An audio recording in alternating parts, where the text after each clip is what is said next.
Thank you very much, Eric. Um, I'd like to greet first all the VIPs that are here today. Of course, the AFAD President, Eric Topacio, my good friend. Eric, thank you. To Brigadier General Jojo Manalo, who will be with us a little later. He's our Chief of the FEO. Brigadier General Patrick Sangalang, Deputy Director of the PNP CSG, a fellow pro-gun din ito, tumutulong sa atin sa mga papeles together with Colonel Vallones, the COF sa our CSG. Also, former PD of Misamis Oriental, Akuning Silingan sa Bukidnon. Men and women of the uniformed services, both the Armed Forces of the Philippines and the Philippine National Police. All our friends here from all the booths, there's too many of you that I would not anymore name, of course, but special mention to Kaloy and Christina, AJ, and I saw Joy earlier, and all our friends from the different gun booths and exhibitors. And our friends from the media, as well as fellow gun lovers and aficionados, magandang umaga po sa inyo lahat. Good morning. Good morning. Good morning. First of all, I want to salute AFAD for 32 years of being in the forefront of the firearms industry, constantly advocating for policies and programs to boost our defense, manufacturing, uphold responsible gun ownership, and support marksman athletes. Alam nyo po, minsan nakikita nyo sa aking page, official page po ito, pag nagsushooting po tayo, nagpa-practice, nagka-training, I post it. Sometimes my staff will say, ba't yung pinupost yan? Baka magalit yung tao. I always tell my staff, nandito sila, I'm an unapologetic pro-gun owner. Ibig po sabihin, proud po ako, basta responsible gun owners po tayo. Wala po tayong kahihiyan.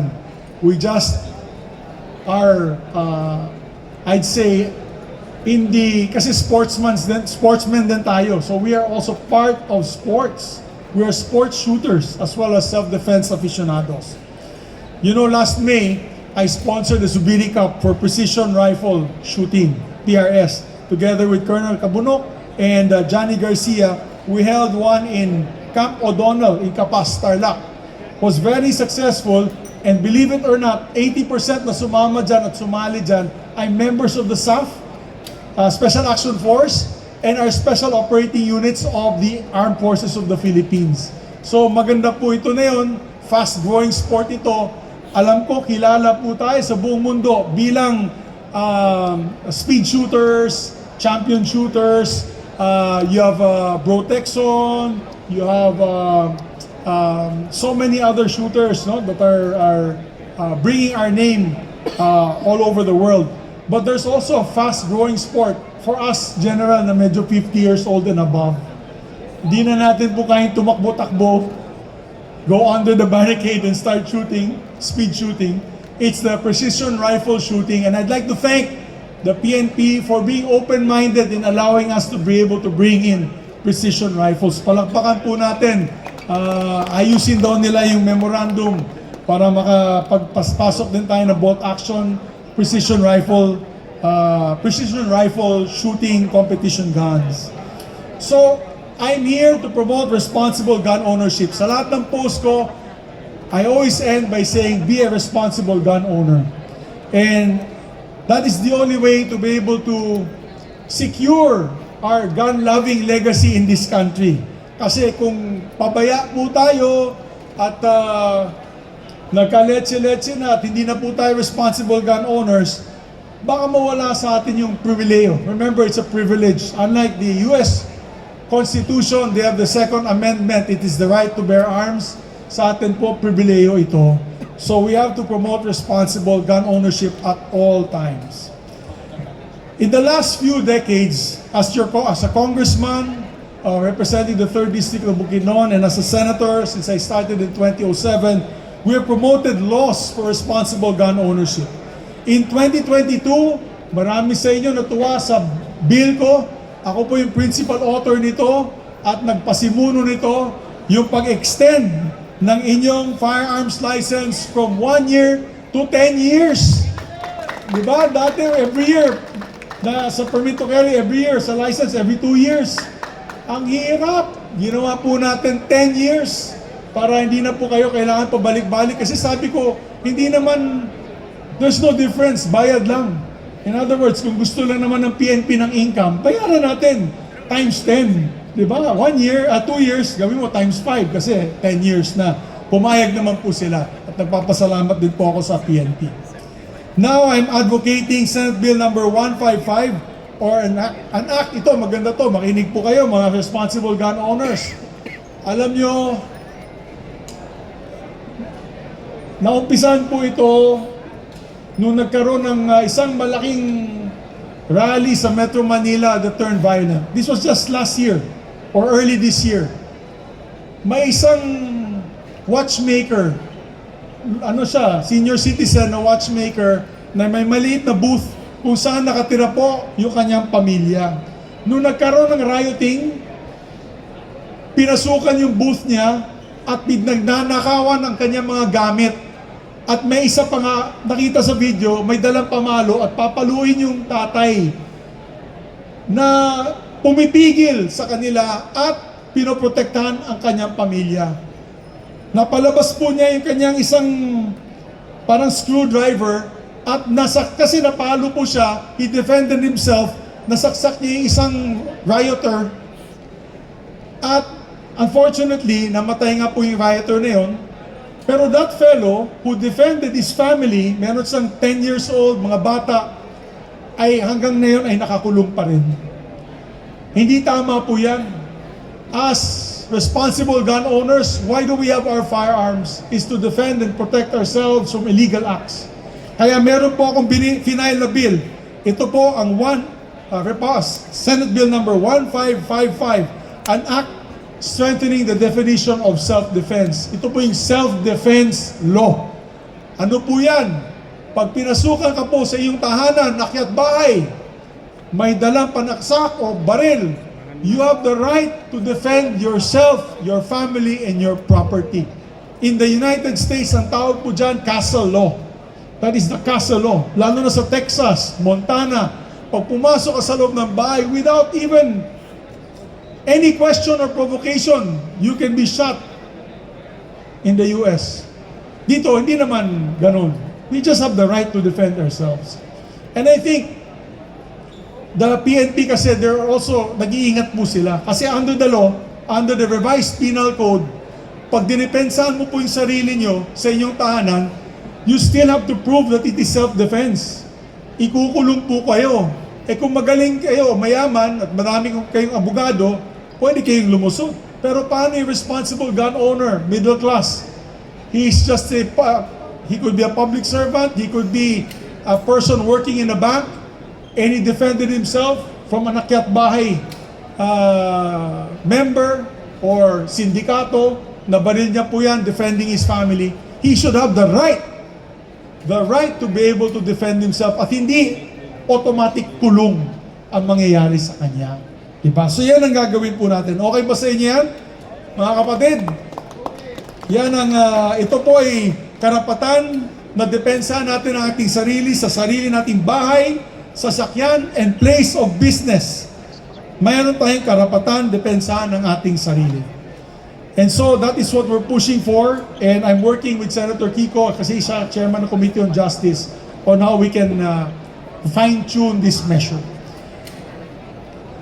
At ang tunay naman na responsible gun owner ay marunong umiwas sa gulo. Marunong magpigil at gumamit lamang ng puwersa kapag talagang kinakailangan natin protektahan ang buhay. Kanina nga nag-uusap kami ni General Sangalang. It is less than 1% ang crimes committed by responsible licensed firearm owners. As a matter of fact, it is 0.002%. Yung nakikita po natin sa balita, riding in tandem, yung namamaril tuwing eleksyon, nagkakaputukan dyan sa mga sindikato, lahat po yan ay illegal firearms and illegal use of these firearms. Mga sindikato po yan, criminal.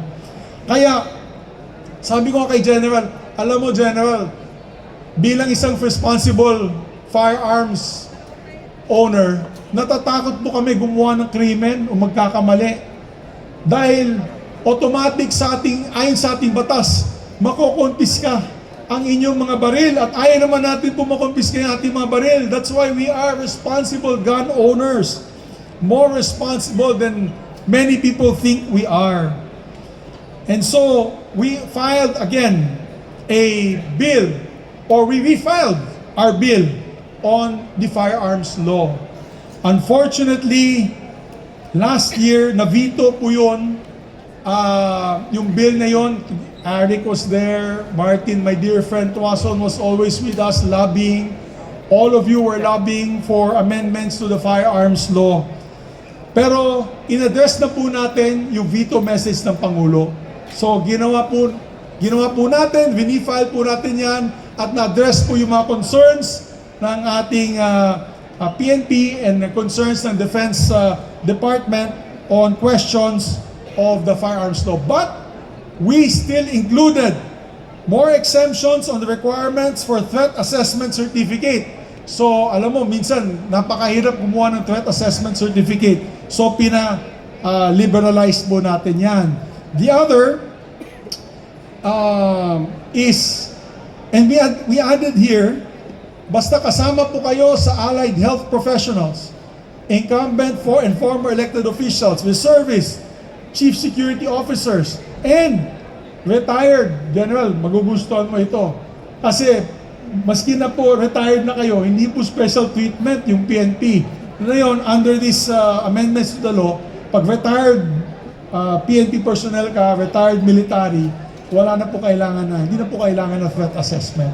Because obviously, you are well trained in firearms and there's still a threat being a former law enforcement agent.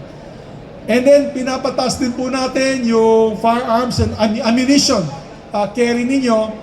Ngayon po, pag bumili po kayo ng baril dito, 50 rounds lang po ang pwede under our license. Now, we requested that we up it up to about 250 rounds per firearms. So, okay na rin yung 250 rounds per firearms. Kung 10 yung firearms mo, do you have 2,500?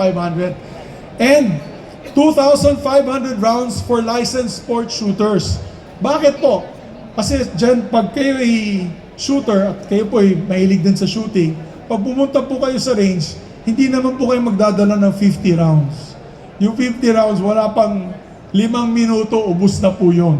So as a licensed firearm owner and sports shooter, you have to bring at least 1,000 rounds for practice. In that alone, we are already in violation of the law. So we have to be very practical about it. Kailangan maging practical po tayo. So we are also going to increase the amount of ammunition allowed legally possessed. We're also pushing for shorter election period gun ban. Kasi yung gun ban, dihado po tayo, yung mga licensed responsible firearm owners. Yung mga illegal, sindikato, criminal, hindi naman nagbabantay po yan sa firearms gun ban. Sila po yung nagdadala at namamaril ng tao regardless if there's a ban or not. We also are simplifying the transfer of ownership when it comes to licenses. Because pag namatay po yung licensed firearms owner, napaka-hirap. Under the law, you have to surrender all those firearms to the PNP.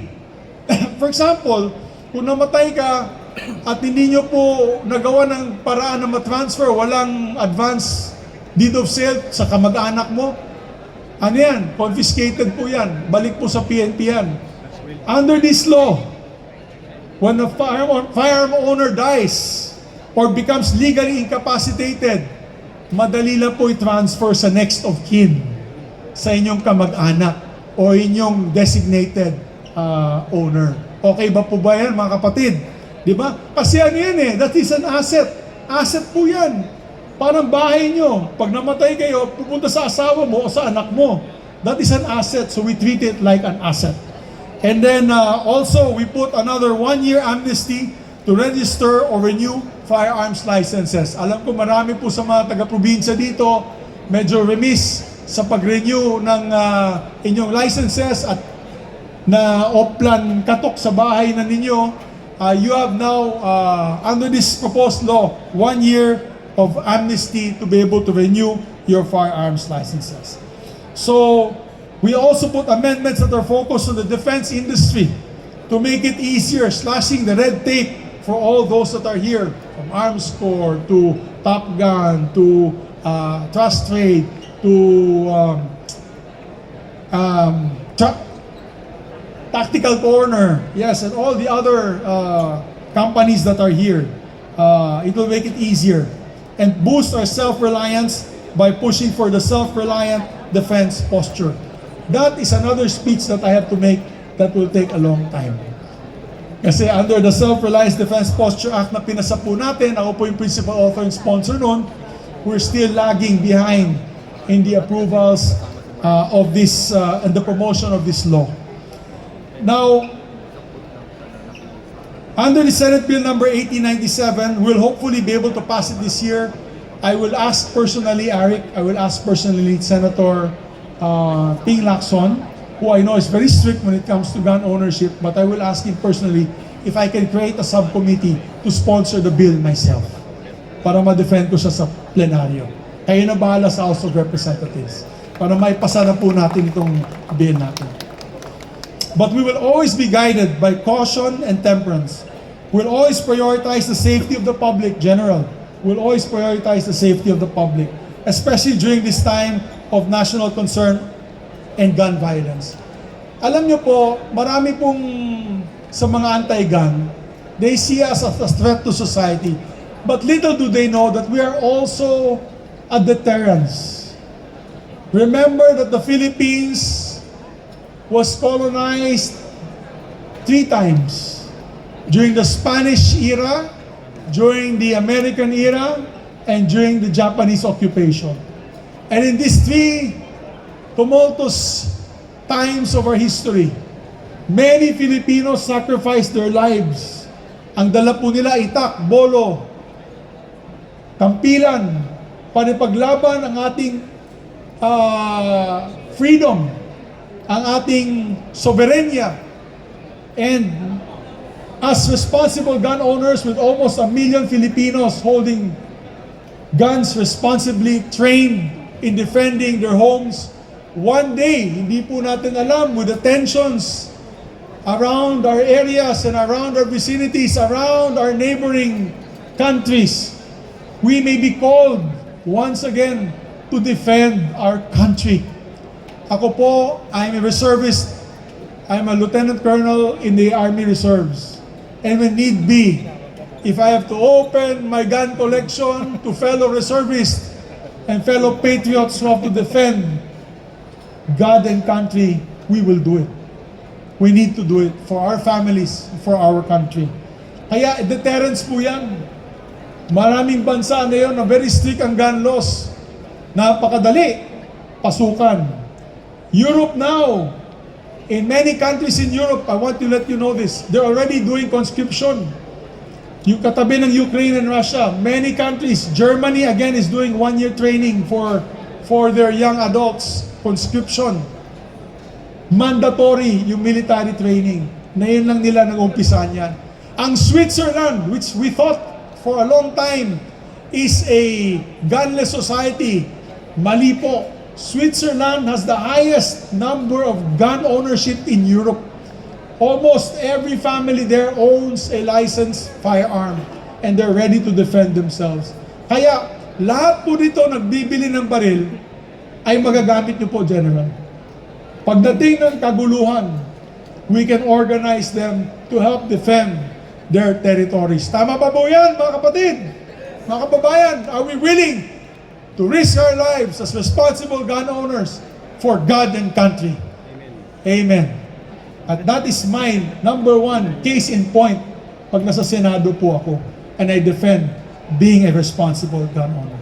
So in the end, my dear friends, being a responsible gun owner is sacred.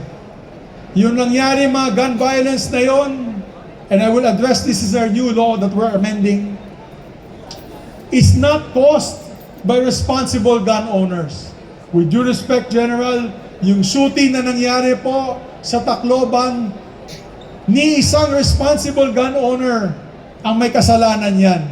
And yet, ang sigaw nila ay bawasan ng baril. sa kamay ng ating mga kababayan. Hindi po tama yan.